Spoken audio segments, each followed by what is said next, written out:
All right, so this month of May, even if we are halfway through June, has been quite the productive month. We can immediately see that we've got some rudimentary AI working. This guy will follow me and he'll attack if I let him. Um, that's been good to start to situate some of that, see a little bit more action than just me running through an endlessly procedurally generated world. Included with this, I did add in a health and damage component, and including with damage boxes or hit boxes that can apply damage, also projectiles, all of which I use animation notifies to actually have a little bit more placement with the frames of flipbook so I can have correct placement when they should be spawned. And all this uses PaperZD's animation source, so that's been very useful. They have a lot of power behind them with damage classes, locational spawning, and a good bit of debugging help. So that's been quite nice. In tandem with that, I created a tagging system. So whenever anything is created, like a projectile, it will be assigned a owner, which then can be referenced against whenever it overlaps or hits something or someone, and that can then be checked. For instance, this is an arrow that's spawned by the character. When it hits an enemy, it will check. It will see, oh, that's an enemy in reference to the character at least. And because this projectile is made by the character, it should apply damage.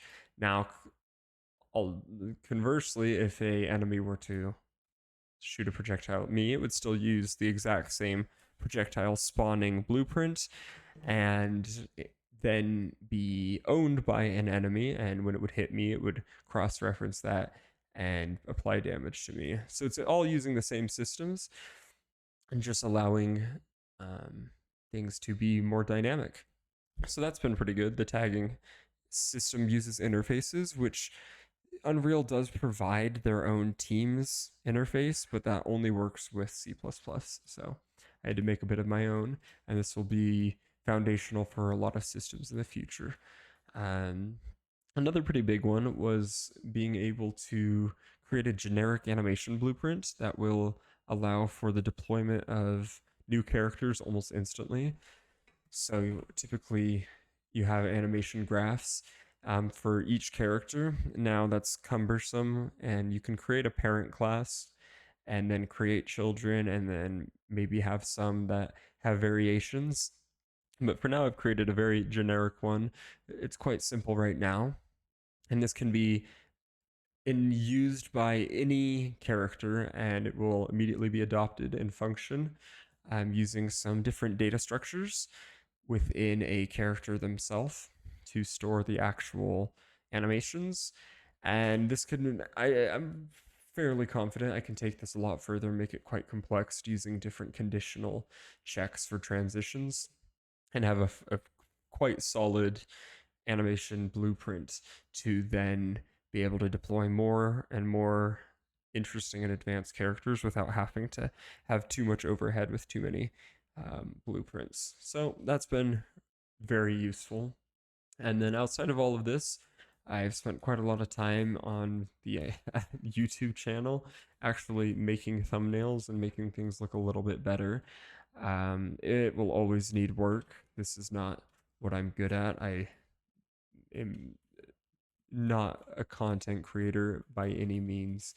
I prefer to just code and teach people, but it was still good to spend some time within YouTube getting all of that situated, making a bunch of tutorials about the wave function collapse.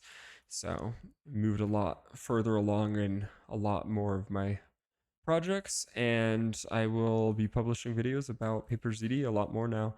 I have a lot of systems that are now polished to a point that they can be shown and explained about. So stay tuned for that. And as always, thanks for watching.